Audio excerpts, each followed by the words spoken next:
Well, hello, my next level friends. Welcome to another episode of the Artist Next Level podcast. I am very happy, very excited to be here with you, along with my good friend Drew Harris, and we have a special guest we're going to tell you about in a second. It's going to be a really great episode, particularly if you are a painter, and more specifically, if you are an acrylic painter. So if you've been working with acrylics, or maybe you've been thinking about acrylics, or maybe trying some of the acrylic mediums, well, today is an episode that you want to save, that you want to pass on to other artists as well, that you want to pay a lot of attention to because it's really good. We have our good guest, Rhéni Tauchid, she's an artist, she's a writer, an acrylic medium educator, and Tri-Art co-owner, and it's going to be a fabulous chat. Hey, Drew, good to see you, my friend. Thank you for joining me again here hosting another show. How are you? Hello, sir. Yes, I'm great. In fact, I'm so excited because we have this special lady right between us here, Rhéni Tauchid, my good friend, longtime friend. Perfect. So well, Drew, really excellent. Yeah, why don't you introduce us to Rhéni in a more formal way? Okay. Welcome, Rhéni, to our show. And we are really honored. I know we've talked about this a number of times, and finally we have you right here to talk to. Yeah, we go back a little ways, 25 years, I think, to the first NAMTA show in Toronto, which is, I don't remember what it stands for, but it's a big art fair. It stands for the National Art Materials Trade Association. Well, there you go. See, you remember it. And I was a judge. I was one of 3 judges looking at new materials on the market. And Tri-Art happened to be one of the participants. And I thought, and you know, we've all talked about acrylics and how they were years ago, and you know, the development of acrylic. This was a company that stood out, and this was your company, Rhéni. And that I believe that's where I first actually met you and shook hands with you. And I thought your company was the newest product and the best and most exciting product. So I had voted you kind of the new thing for that NAMTA year. And since we've just became, you know, colleagues, and we've worked together, and I still believe the product is the best in the world, and that's my opinion, and I think the opinion of many. So I want to, formally welcome you here. I think it's fantastic. There's a lot of new developments, new books, lots to talk about. So let's proceed. Well, thank you, Drew, and thank you, Sergio, for inviting me to be part of the Next Level podcast. This is pretty exciting. I mean, you've both been doing such great things in the art materials world, like for the artists, really sharing your practices and, you know, talking about processes and, you know, the business of being an artist, you know, both like from the business side, but also the creative side, the spiritual side, and all those things come together. And yes, Drew, we have known each other a long time at when that was, I believe, in 98. Yes, that's right. When so we're looking at about 25 years. Yeah. Yeah. So wow. you were in your Reds phase then. Very, very red. All of Drew's paintings were very red. And that's the red I fell in love with when I saw. That's the red he fell in love with too. Everybody talks about natural these red light. That's right. Well, and there is a reason for that, and that is your product. Really, that was the only red that we could, that would, you'd put it down on a canvas, and it stayed that way. It didn't dry out and go deep in or anything like this. You had the best product, and it was really science-based product. It wasn't a it wasn't just a casual product that is picked up from other sources. You guys really scientifically worked on these things. Yes, when the founders of Tri-Art started out, I wasn't one of the founders. I came to it a little bit later, but they wanted to create something that was not just any old paint, but something that really celebrated color. So it wasn't, part of it was about the acrylic being the base of that paint. Absolutely. And then there's more about that part that I could get into later. But it was all about color saturation and using pigments, and especially a lot of the pigments that were probably a little bit less known at the time, because this was the mid 90s, and things were still very traditional. Most paint manufacturers were dealing with traditional color, and words like quinacridone and phthalocyanine and pyrrole and naphthol, those were not common. They weren't commonly known yet. So people would say, what is this quin, how do you say that? Yeah. Oh, it warms my heart just even saying those. Pyrrole red, quinacridone red. Oh my God. Yeah, those, because, we were, previous to that, we were in a world of cadmiums and Hansas, and, all those pigments still exist, but there's been such tremendous development in pigment technology over the past few decades that it's really a wonderful thing to be part of a company that gets to use those pigments. Absolutely. Yeah. Hey, Rhéni, in last episode, Drew and I, we shared a little bit of our story of how we came into our love for our medium. I would love, for you, if you can bring us back a little bit to your origin story. You becoming an artist, and then also your love for acrylic. What really got you into that particular medium to the point of, working for the company, co-owning a company, and eventually, becoming an educator on the particular medium, writing a number of books, which two of them, which I have here, and I should say signed by you. Thank you for that. So, to the point, of becoming an author and an authority when it comes to that medium. It's hard to find people like that. Okay, well, that's a whole lot of questions. Let's start from the beginning. Okay, I'll start from the beginning. The origin story. I've never been anything but a creative person. I never really had any aspirations to do anything else. I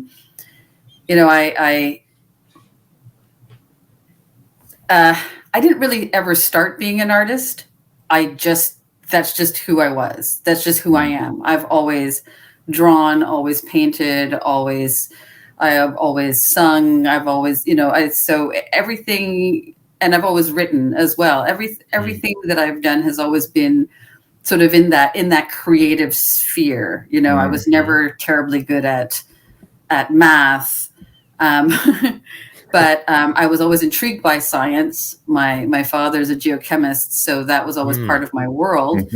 And so the chemistry came, like, it's something that I understand. But when it comes to painting, I started out, as most kids do, with things like poster paints and watercolors. Right. And as I developed as an artist, or as a painter, I should say, in grade school, I became more and more frustrated with watercolor because I wanted lushness, and I didn't know how to get that. And there are some wonderful watercolor painters who can develop that lushness, but I wasn't able to do it. It wasn't a language that I understood very well. And so I was constantly doing things like digging into my watercolor pans and almost applying them dry to my paper, trying to get as much color as I could out of there. So, like, not using them the way they were intended. And I guess this is what started me really playing with paint and trying to push them beyond their limits. So when I first discovered acrylics, it was like, oh, okay, so now I can have opacity when I want opacity, transparency when I want transparency, and I can also cover things up if I want to, which you can't do with watercolor, right? Yeah. Because it's constantly rehydrating. So the permanence of acrylics was a new and intriguing thing to me. So that was probably, I don't know, high school time. And then university, I started out in fine art, and we started with acrylic paints. And they were sort of the workhorses for the rudimentary things, right? So you're doing your color theory, you're learning life drawing and painting and just, doing a lot of sort of more thumbnail kind of ideas. And then when it came to sort of the meat of the course, the professors were like, okay, now you have to go get your real paints. So this is your list of oil paints that you need to get. At which point I'd already run out of money. So because I'd spent all my money on art books and phone bills and everything else. So so I and never. Where was that? Where was your education? I started at Queen's University in Kingston, Ontario, in fine art, and I didn't stick to it. I got quickly frustrated, but the paint wasn't the frustrating part. That was something else. But so when everybody else was working with their oil paints, I still just had my acrylic paints, and I had to try to make them look like oil paints. I had to stretch them. I had to, and I got very frustrated. And I remember one time I had sort of finished my assignment, so I had all this spare paint, and I was wearing these glass earrings, and I started dipping my earrings into my remaining paint, and then decorating my earrings, and I had this plastic lid, and the paint wasn't sticking to it; it was peeling off of it. So then I was taking pieces of that paint and then attaching it to other things. So I started working with acrylics in a sculptural way, completely by accident.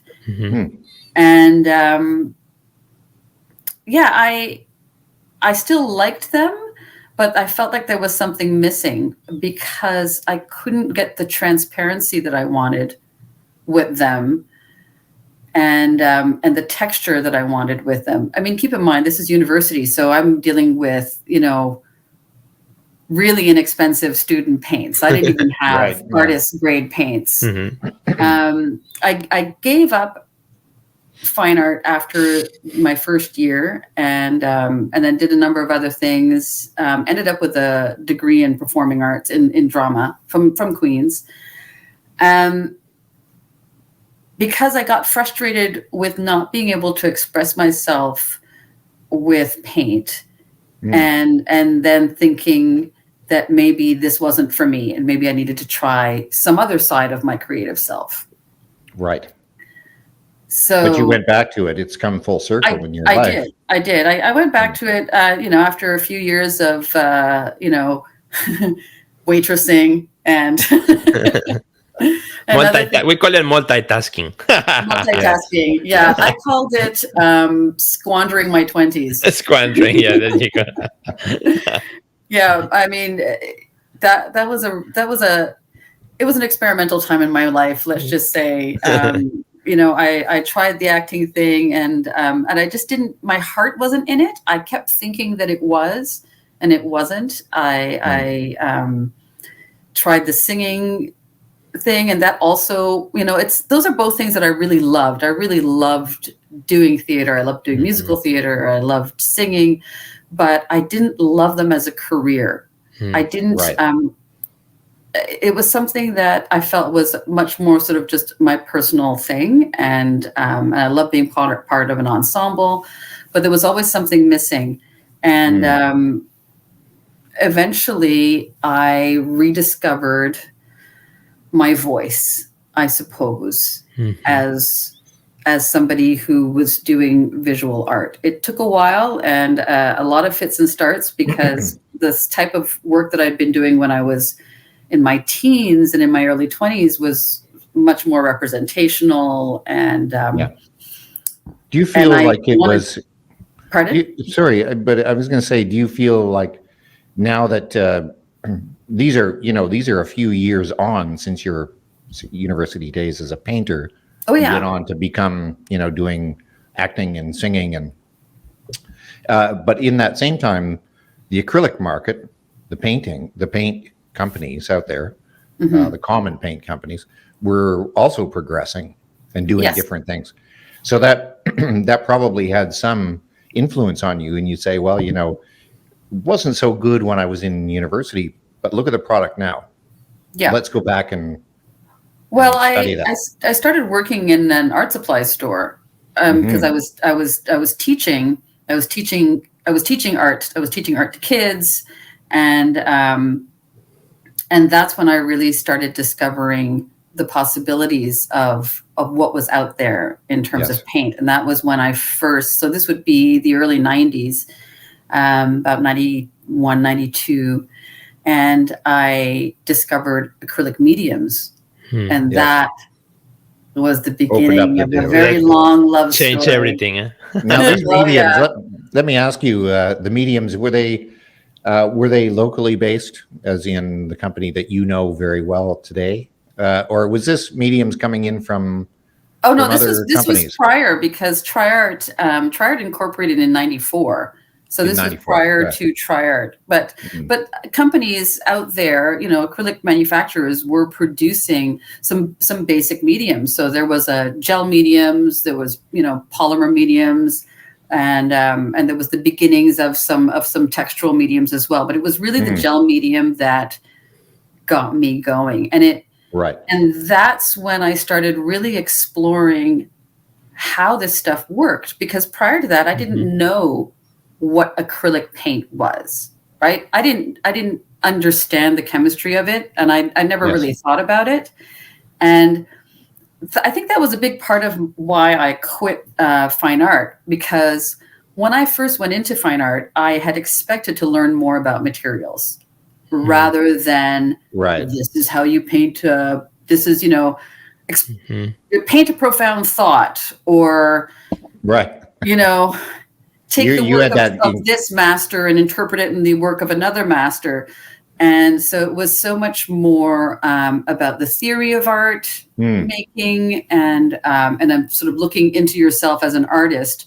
But I felt I wasn't prepared to do that yet, because I didn't know how to manipulate my tools. That's right. Yeah. It's kind of like asking somebody who is in chef school to come up with the most wonderful, recipe creation they could think of without understanding how baking works, the components, or or just understanding not only your ingredients, but the methods with which you can manipulate them. Right.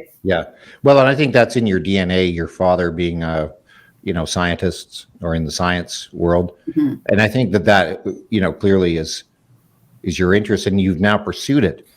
The back end of what we commonly known as the acrylic market, which we use around the world today, probably in a majority, there's more acrylic painters than there are oil painters, for example. That may not be true. That's only my thinking on it. But you really are one of the developers now of the sort of the back end of all of this in what we use today. And we don't know what goes into it, or most of us don't, like you do. But the quality of the work and the acrylic mediums today are so beautiful. Many of us don't care, as long as it gets us our product. We don't really need to know how that medium is made, because it's giving us the ability to make what we want without questioning it. But back in the 80s or in the early 90s or when acrylics were developing, there wasn't that quality yet. And you guys really have brought that. It wasn't just acrylics that were evolving. It was all plastics were evolving. If you look at the evolution of plastics from Bakelite to what it is now, there are so many different types of plastic, and they're constantly changing. So in the acrylic formulation, the pigments, there's an evolution in pigments, but it's much slower. It's something that's fairly established, but the evolution of the plastic material itself is always changing. So from the time that Tri-Art started to now, the raw materials are evolving and becoming better and better. They're becoming more clear. The tensile strength is improving. Like all of that kind of stuff is changing, because it is not a static material. So when you're looking at something like an oil paint, if it's a linseed oil based, linseed oil is linseed oil. It comes from a plant. And that's as far as it's going to go. That's, yeah. I mean, there's definitely evolutions in terms of the way that it's refined, and there's definitely nuances to it, but the basic ingredient is oil and pigment. Yeah. And with watercolor, you have gum arabic or gum acacia and pigment, or honey, or something that's a natural material, because the purpose of any paint is to stick color to a surface. Yes. By whatever means necessary. Right. So if that's encaustic, it's wax. If it's watercolor, it's gum arabic. If it's oil paint, it's oil. With acrylic, it's acrylic, which is a thermoplastic. Yes. But none of those other materials are evolving the way that plastics are evolving, and will continue to evolve. So I'm really curious to see what acrylic paint is going to look like 20 years from now. Yeah. It's going to keep changing. Yeah. Very, very it's going true. to keep improving. Yeah. So what makes Rhéni, what makes a good acrylic paint? For all our friends who may be listening, you're trying to decide which paint should I use. What constitutes a good acrylic paint? Well, primarily if you're looking at an artist grade paint, there's a difference between artist grade and, say, student grade or developing artist grade. With an artist grade, maybe you can explain that. Yeah. Sure. I'll start with the artist grade paint. What you're looking for is something that is as pure as possible. So the simplest recipe will always be the purest paint. So, for example, the Tri-Art liquid acrylics are a very simple recipe. It's acrylic, pigment, and then there's a few other things in there that basically facilitate that combination. You've got surfactants, you've got biocides and fungicides, you've got glycol that helps it stay wet. And things that give it freeze thaw stability, and Boy, you say that simple? Yeah, but that's pretty much it, right? So that when you are looking at the paint film, if you're looking at a really good quality paint film, you'll notice in a finest quality line, all the colors will look slightly different in terms of their sheen. Because because the acrylic itself is really, really glossy, but all the pigments are different in terms of their particle size and the pigment particle shape too, and also synthetic organics and inorganic colors, pigments also appear different. They're a lot of different sizes and different opacities. So if you're looking at a palette, a color, like a color chart, hand painted color chart, for example, of a finest quality line, an ultramarine blue will be very, very matte, whereas a quinacridone will be very glossy, because that has to do with the pigment particle size. The larger the pigment particle, the more matte the color will appear. I see. Wow. So, but I'm getting a little bit more into it than I wanted to initially to answer your question. To answer your question, you want the finest quality paints will have the least amount of fillers or no fillers at all. When you're looking at a student paint, there's a ratio between the liquids and solids that has to be always maintained in an acrylic. And in a student paint, you have to reduce the cost. That's the main thing, right? So in order to reduce that cost, you have to take out the most expensive thing, which is the pigment. So there's a lot less pigment in there. So you're taking away solids, and then so you're having to add more water. So would this be a cause of that? What I referred to earlier was, with your paints, particularly the liquid acrylics, which are the high end, artist grade. And then we often see across the world these cheaper products. They're student grade, and they're the ones that look great in a jar, and then you put it down on a painting, and all of a sudden your whatever was beautifully bright red, when it dries. when it dries, it's this dull kind of blood red. Yes, And you absolutely. just go, is that the reason why? Yeah. So part of it is they've taken color away, right? Because you have to reduce the cost, so you have to reduce the pigment. But you also have to reduce the acrylic itself, because the binder in the acrylic is also part of the expense, right? So you need to fill that up with something. So there's fillers that go into paint. So sometimes there are clay fillers, sometimes there are other things. But what that does is it changes the way that paint looks from wet to dry. Yes. Right. So the more pigment there is in a paint, the less of the change is from wet to dry. I see. Right. So if you're looking at something like a wall paint, when you first paint it on your wall, it's a lot darker. Right. Right, and then it goes. And then it dries. Actually, is it or is it lighter? No, it goes darker. Of course. Yeah. No, darker. sorry. Wait. Yeah, it goes darker when it dries. The other way. It goes darker when it dries. Yeah. It goes darker when it dries. Yes. Yeah. I know. I just painted a wall like yesterday, so I remember. Yeah.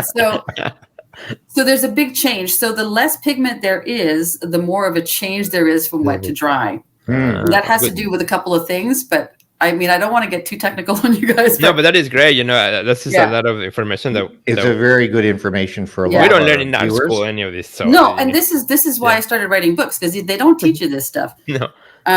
But the other part is when you're taking away the acrylic, you're taking away the part that makes it flexible. Oh, okay. Right. So the lower the binder is in the paint, the less flexible your paint film is. So that's why student grade paints will crack more easily. Yes. And also be more absorbent.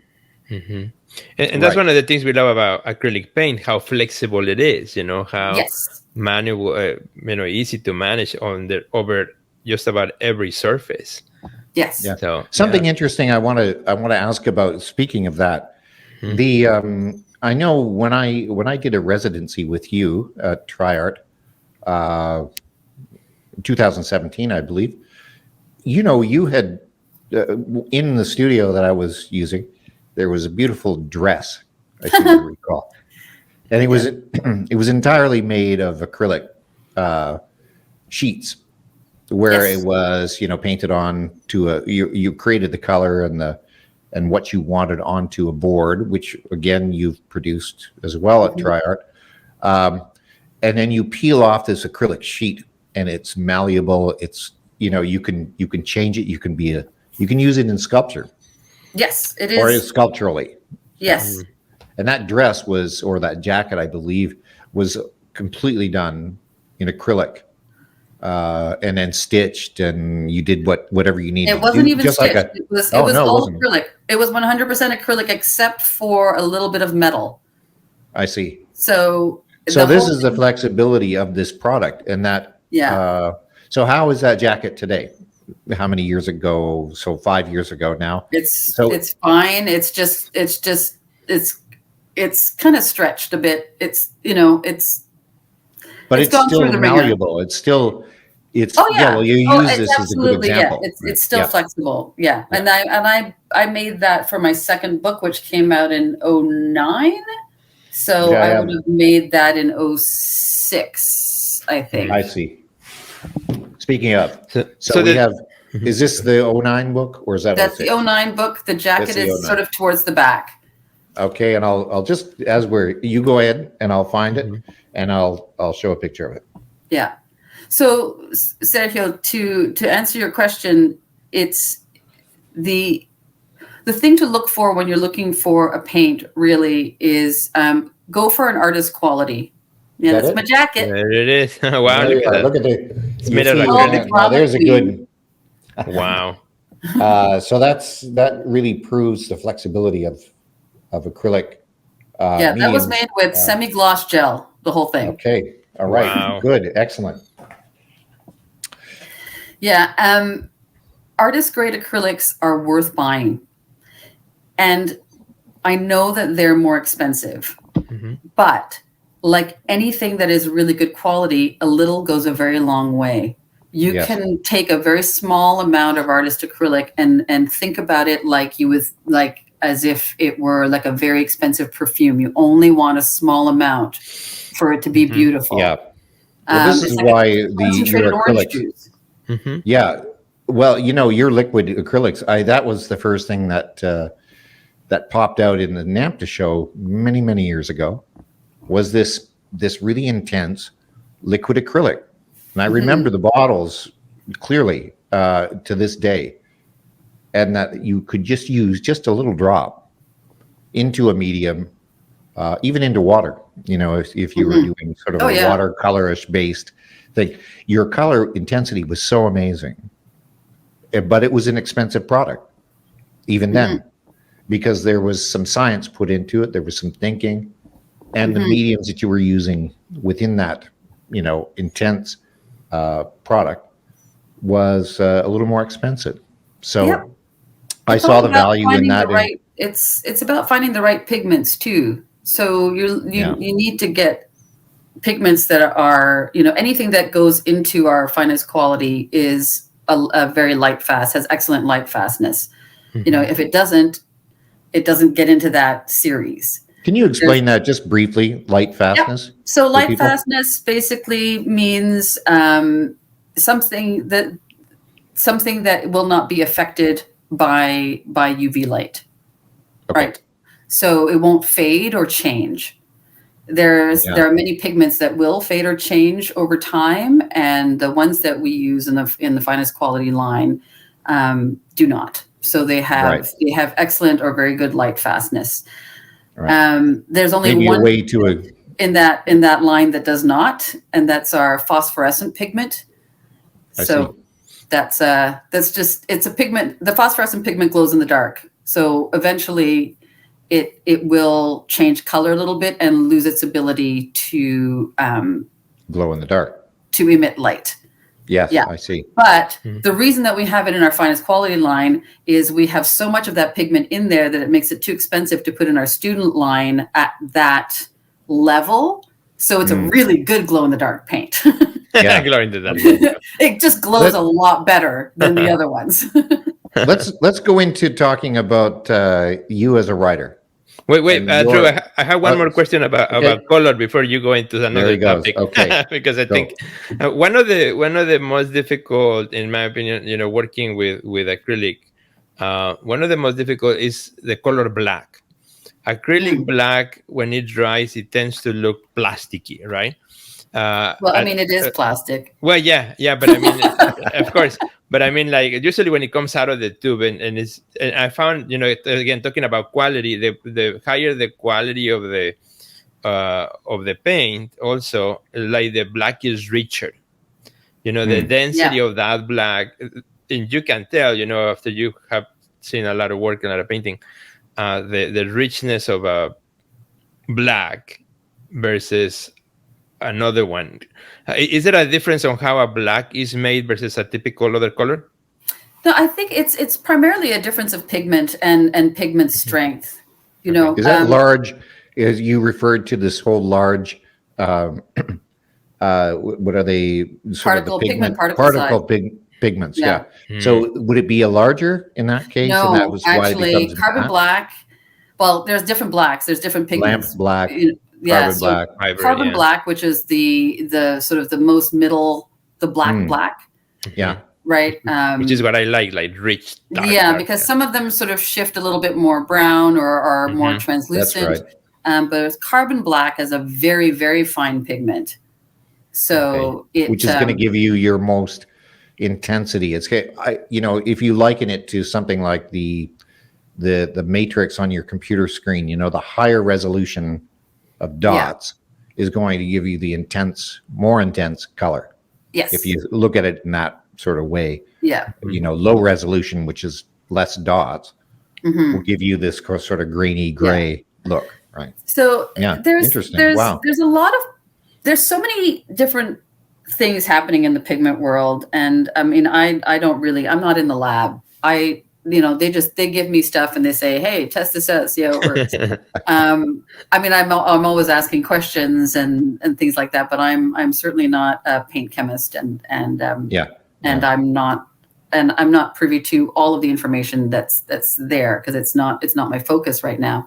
But there's a lot of different things in the industry, different raw materials, and some of them that will also give you sort of like a false color.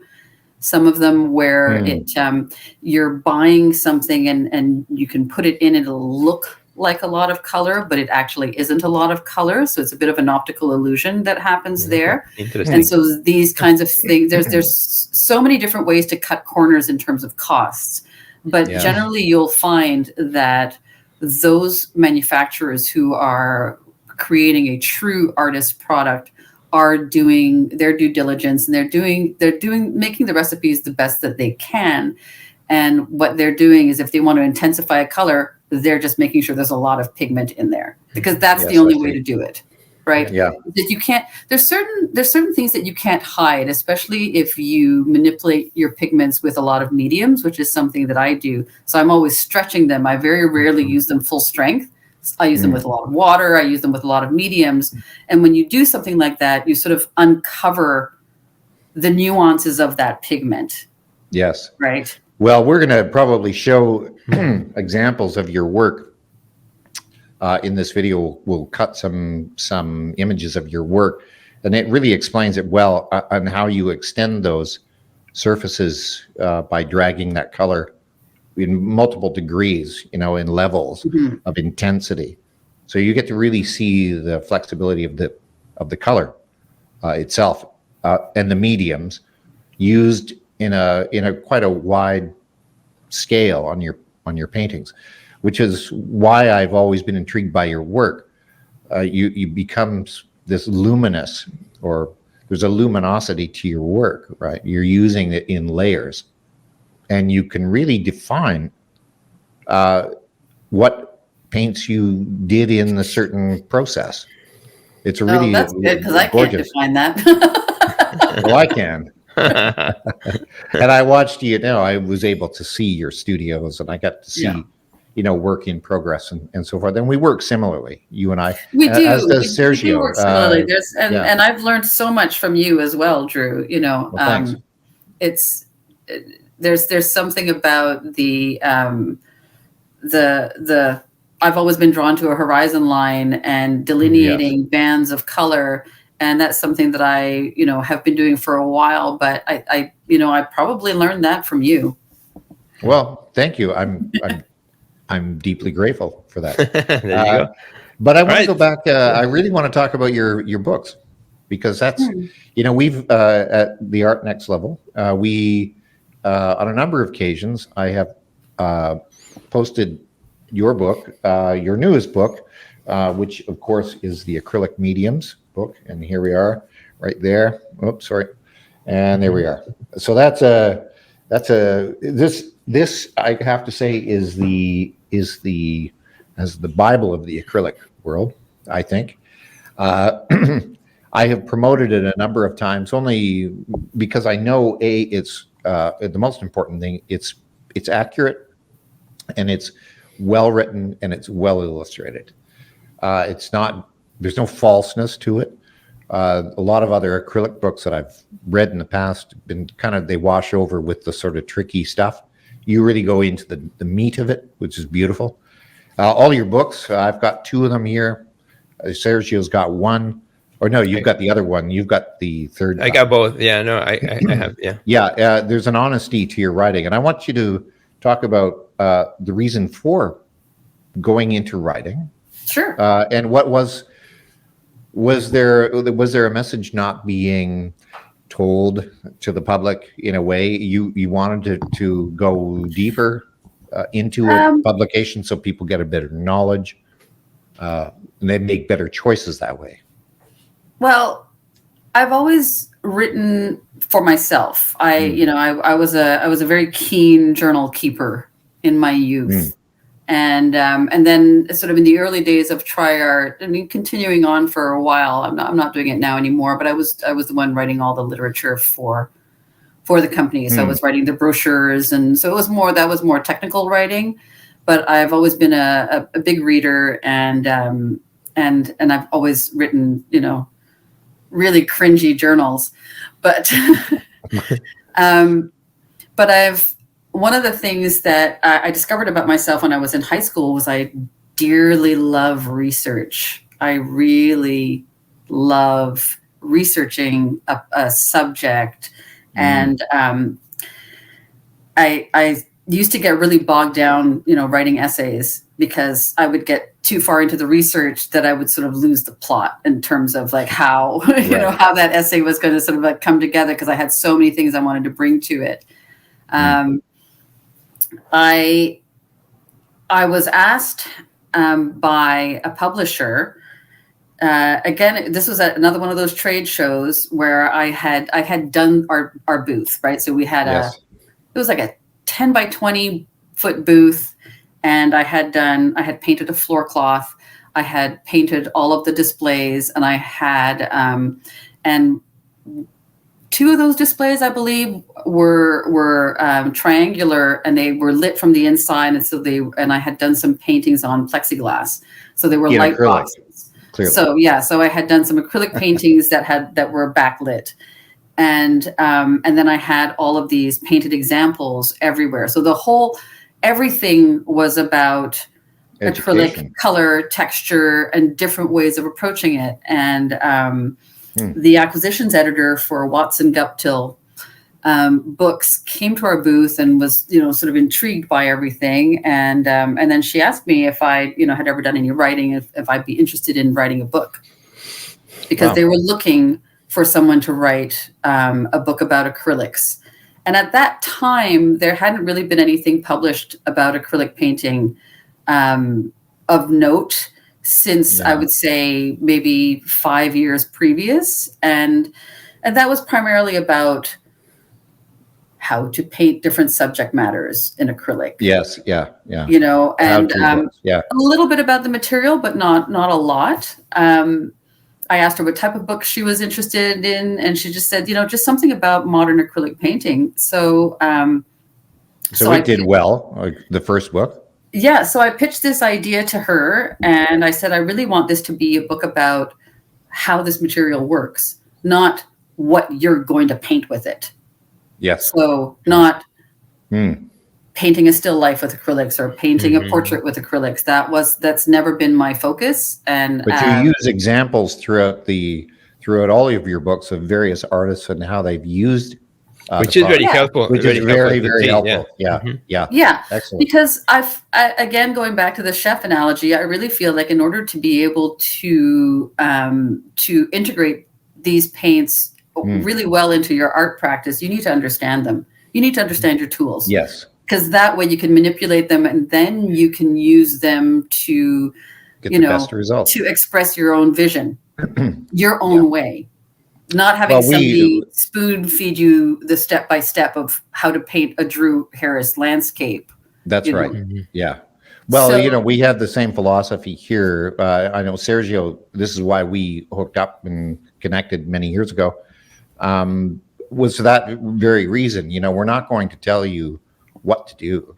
We're going to teach you all of the back end on how to, so there's a great philosophy, that we share in this, in how you think in production of your books, which makes you a world leader really in this form of this genre of writing. And I think in Sergio's case with the Art Next Level, he's built a following that knows that what he says is, more on the back end, how to prepare yourself, how to get ready, how to move, how to prepare your websites and social media. It's up to you to what you put out there, how you use it. Yeah. But and I feel that's what touches people the most when they're looking through my books, is they're looking at it as I'm trying to give them a tool for them. Yes.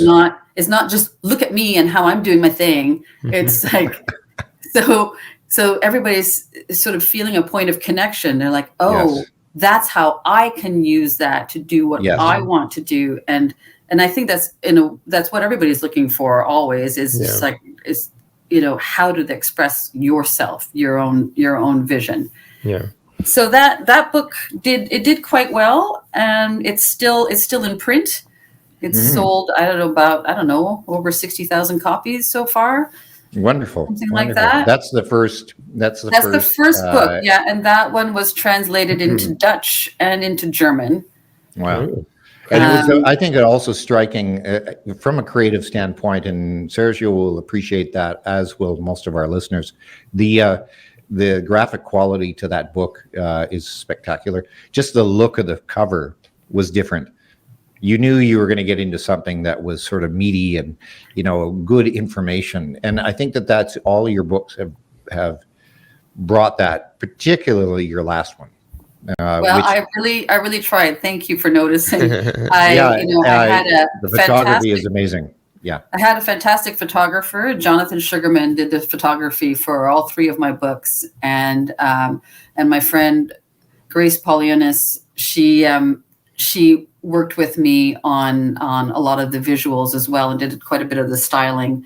My intent going forward with these books in terms of the visuals, with the first book in particular, was about being as clean as possible, because I found that so many art books were so messy. All the photography was so messy. It was just like, here's my messy studio. Here's my old tin can that I'm washing my brushes in. Yeah. And it was just like, no, this stuff is awesome looking. Right. Why do you need to have it all mucked up with all this other stuff around Absolutely. it? Just show the material like a cookbook.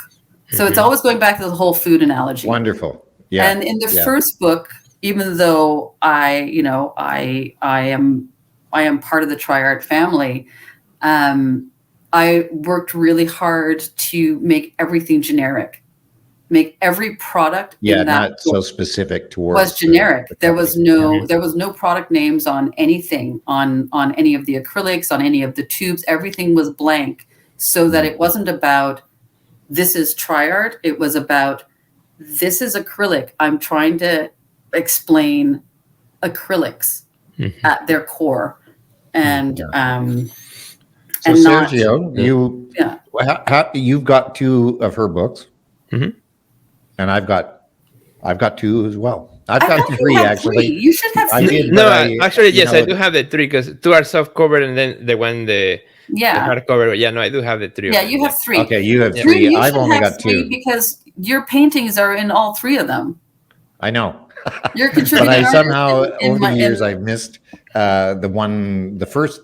I know I had the first one. Okay, I'll send you another one. I got to send you another one. I got to get more. All right. Yeah. All right. Well, but I wanted to ask Sergio how you felt when you first received these books, and because you are, I'll speak for Sergio here. An accomplished painter, drawer, large scale acrylic user. You're not an oil painter. At least I don't know if you are, but you use acrylics on a large scale. Particularly lately, because you are using acrylics in a really beautiful, vibrant colors, and your reds and all of that are really important to you as a painter.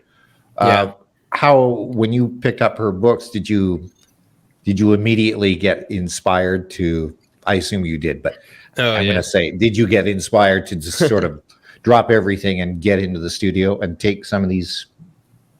What I really loved about the books first was the depth of information, and particularly in my case, and I think that's what I love about your books, that any artist who picks them up, who's working in acrylic, they will find something that they may be working with, or they might have questions about, and they will find some answers. In my case, I've been very intrigued about mediums. Nowadays, there are so many mediums that do so many things, and that's actually the section that I went to first. I went to learn more about mediums, look at mediums, because you understand for paint,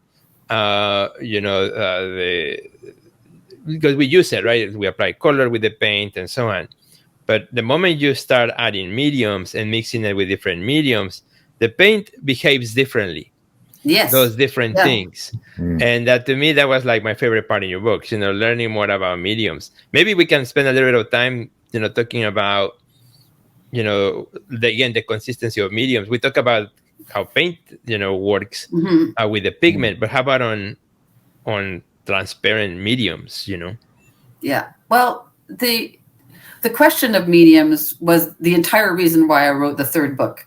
Okay. Yes. I had an editor asked me to do another book, and she basically left it up to me. She's like, "What do you want to talk about?" I said, "I want to talk about mediums because there still is mine. I think is the only one single book that is dealing 100% with acrylic mediums. Mm-hmm. Just Yeah. what are all these jars of whitish goo?" Yes, exactly. Yeah. Because like when you go into an art supplies store and you get to the medium shelf, it's all really similar looking. Mm-hmm. They're all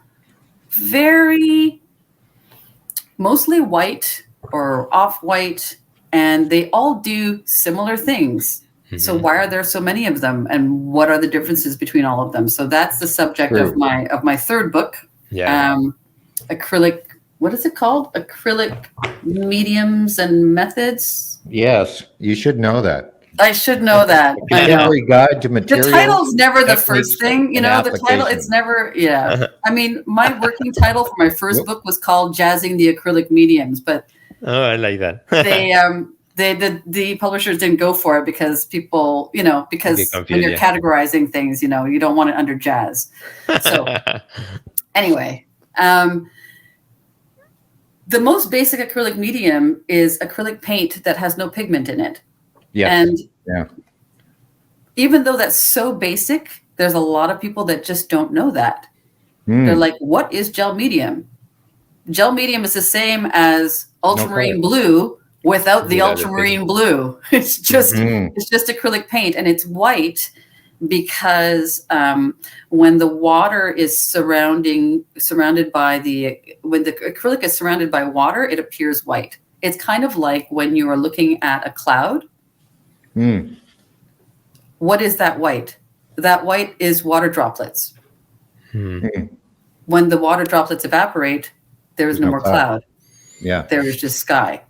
So with acrylic mediums, with a gel medium, it's white. And then as the water evaporates out of the paint film, it begins to clarify. And then so you're left with a transparent film.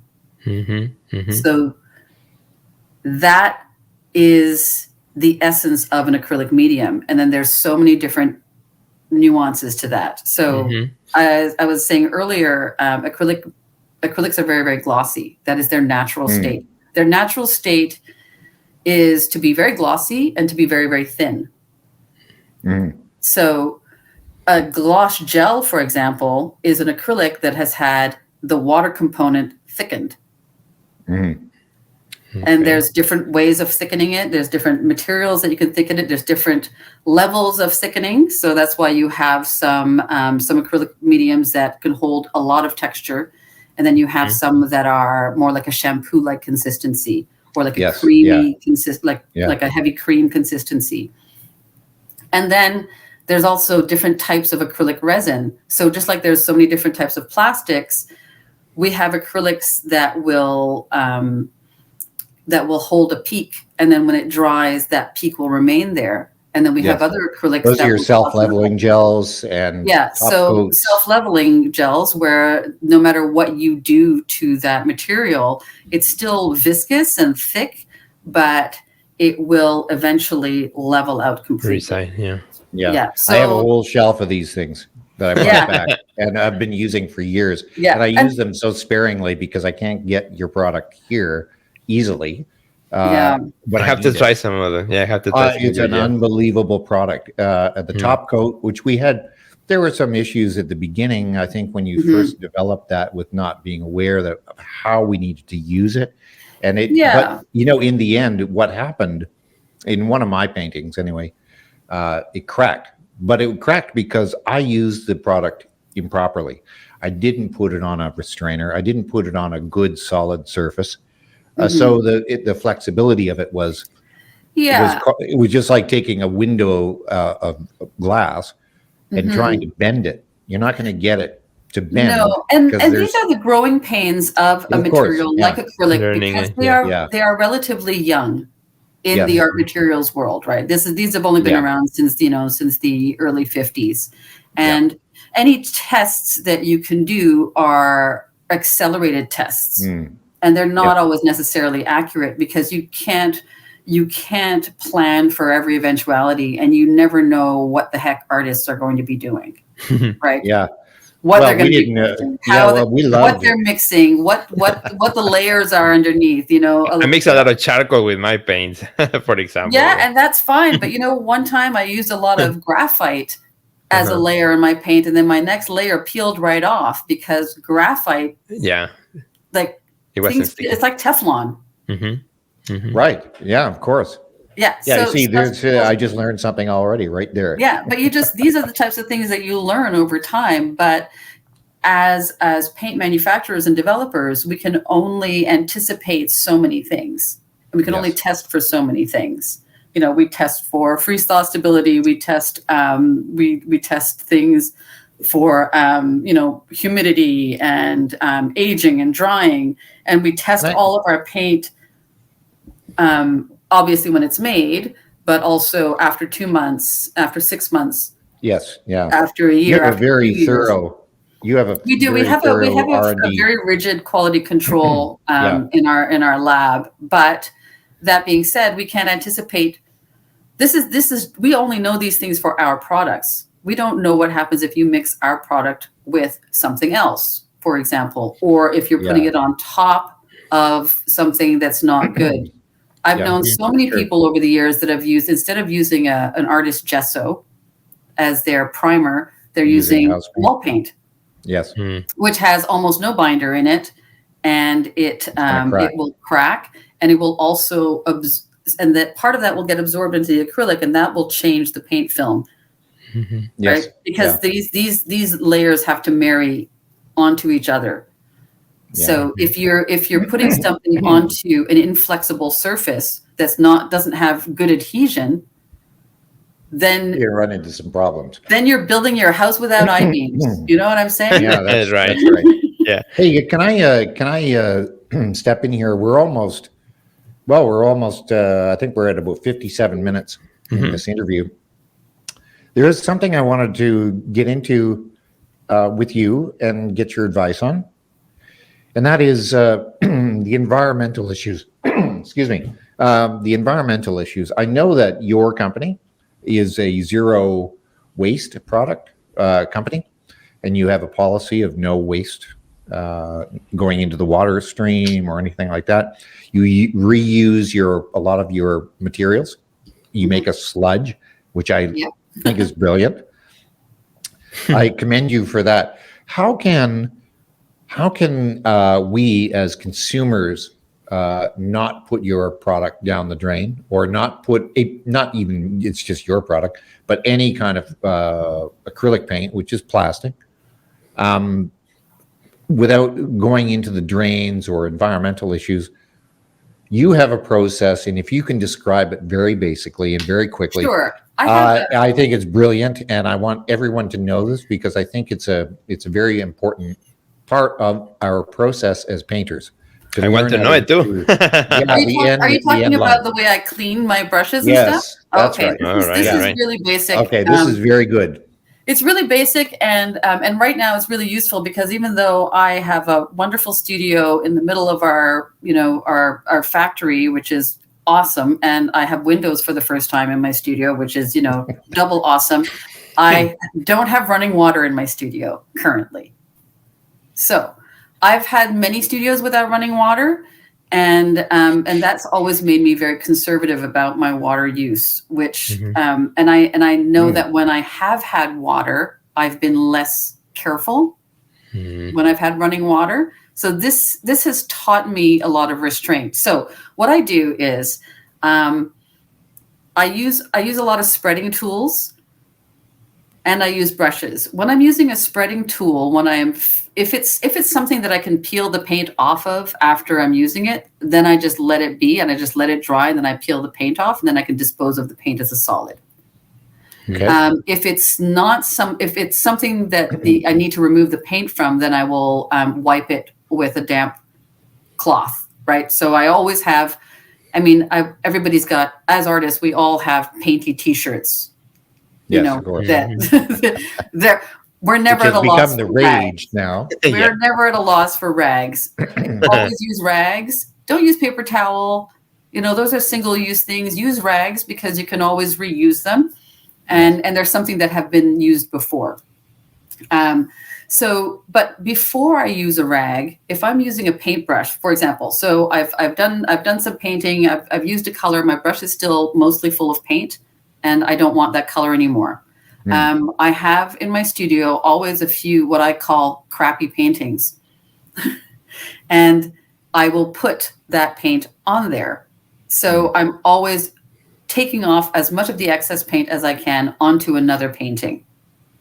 And sometimes those crappy paintings turn into less crappy paintings, and sometimes they're just my brush cleaning paintings, right. and that's fine. It doesn't matter how big it is. It's just or how small. There's always something that I can put it onto, and then I will put my brush in a little bit of water, just a little bit, just to moisten it. And then I will wipe it onto a rag. So I'm wiping the brush onto the rag and getting as much paint as I can out of it. And I'll do this process like 2 or 3 times. And then I have 2 water containers. So I have one that has a very small amount of water, like maybe 3 inches of water in it. And I have another one that's got maybe 5 inches of water in it. So not a lot. I never have a full container of water because I never need it. So in that smaller amount of water, that's when I'll clean my brush. So I'll get as much paint out as I can, and then again, wipe it on a rag. And then after that, I put it into my larger amount of water. And at that point, there's usually hardly any paint. It's just getting rid of any little residue. And then I lay my paintbrush flat to dry. And so then what I do with that water, the cleaner water, which is in the larger amount, I will use for cleaning again. And then the other one I put into a 16-liter pail. And because it's such a small amount of water, it usually evaporates within a couple of days. Leaving you with a kind of a film or a crust of acrylic. Yep. And then I scrape that out of my bucket and then throw it in the garbage. That's very good. Really good. Yeah, you see, and that's not going into the water stream, and so it's all sort of repurposing itself all the way through. It's recycling. It's time consuming, but if you make it part of your practice, it just becomes habitual, and it feels very strange to see paint going down the drain. Yeah, well, today particularly, with all our water concerns, even though we have so much water now in the world, but it's still polluting everything. I was fascinated by that. Yeah. Sorry. Can I just say one more thing? I found a great container because I have some very large brushes, and I found a caddy for cleaning supplies that you get, found from Canadian Tire, from the hardware store. And it was just a plastic caddy that you would put your cleaning bottles in. So it's a good, I would say, 12 inches wide, so I can put that's where I can rinse my brushes in there. You see, we just did we're just in the middle of a session, a challenge, and one of the videos, which was my video, the second week, talked about redoing your studio and little things that you can do in your studio to improve it, build an island. And you and I work very similarly, Rhéni. So we have these islands, we can walk around, we can teach in our studios. But one of the things that I really want our listeners to consider is their process of cleanup. We can reuse some of that sludge that we pull out of the water into sculptural work.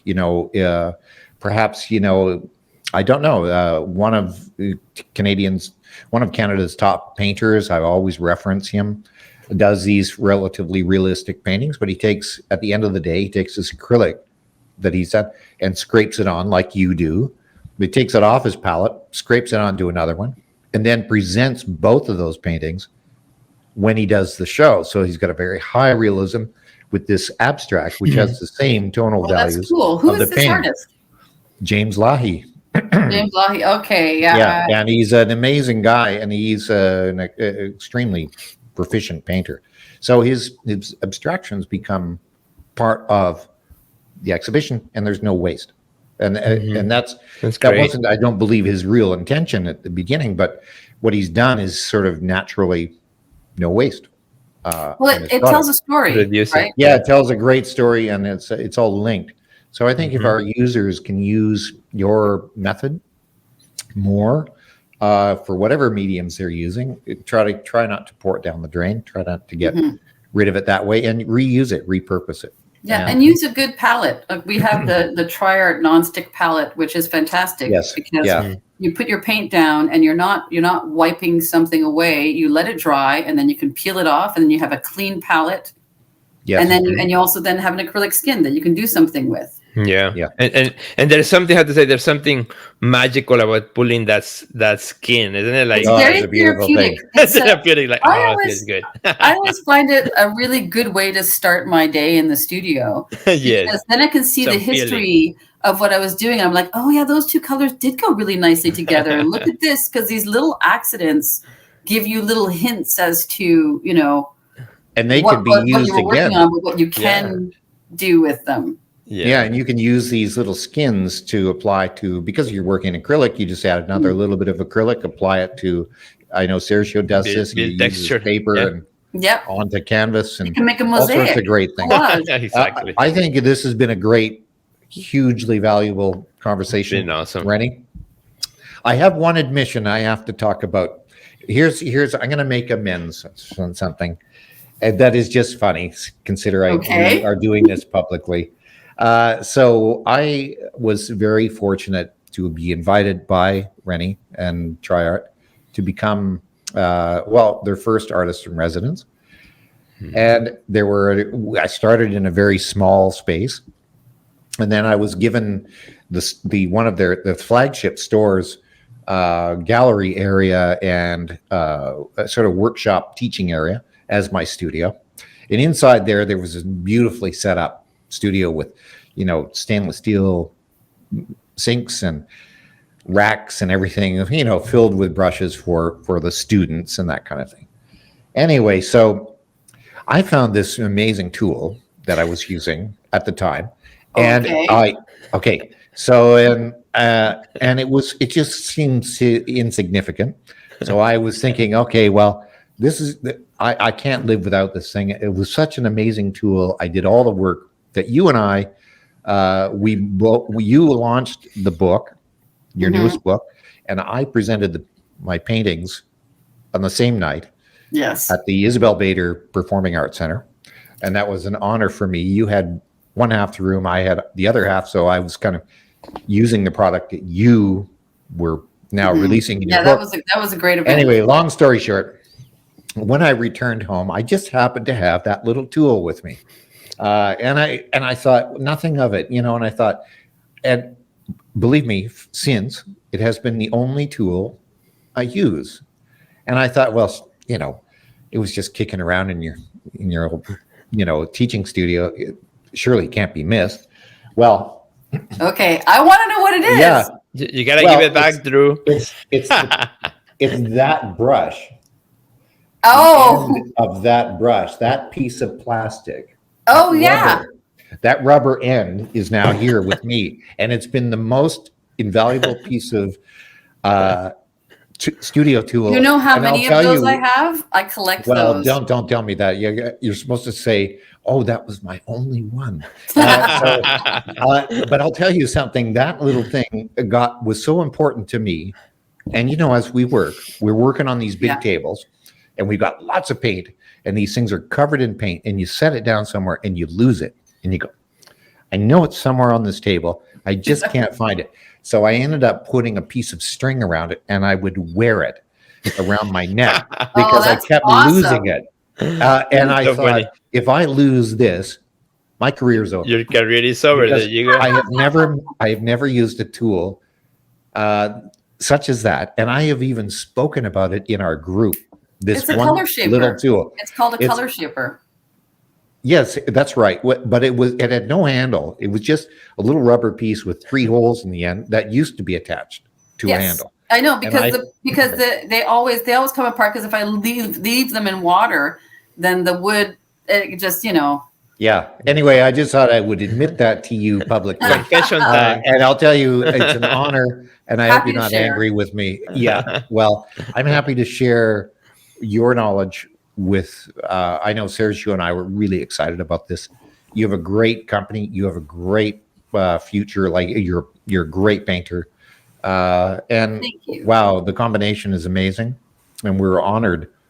I'm deeply honored to have this conversation. Well, that's really high praise coming from both of you. Thank you so much. No, thank you, Rhéni. And before we wrap it up, too, if you could also share with our friends where can they find Tri-Art products, and I assume they could be purchased online and could be shipped anywhere. Absolutely, yeah. Well, since COVID, we've been working more and more towards getting things online, and so we do a very robust online market. So the website is tri-art.ca. That's triart.ca, and that's where the product can be purchased from. Mm-hmm. And I just want to make sure people that made the note CA, not .com, but that CA for Canada. CA is Canadian. Exactly. Yes. It's easy to make that mistake and look for with the CO. Yeah, I'm pretty sure. Let me double check. Yes, it is. It is. Yeah. I'm deeply proud of that, because I go every time I key it in to look at new product, I'm going CA. Oh, it's Canada. Oh, it's my there you go. So yeah, it's triart.ca. yes. Very good. Awesome. Your products, continue to just soar, and I'm really happy for the company, the people that are involved. Now I know some of you within the company. Your factory has just gotten bigger. Everything, I wish you the best of success in the future, and we hope to have you on again to talk more mediums. And I know for a fact, once we launch this podcast to the many people, but particularly to our members at Art Next Level, you're going to get a lot of questions. We are going to get a lot of questions that we are not going to be able to answer, so we may have to have you back on shortly.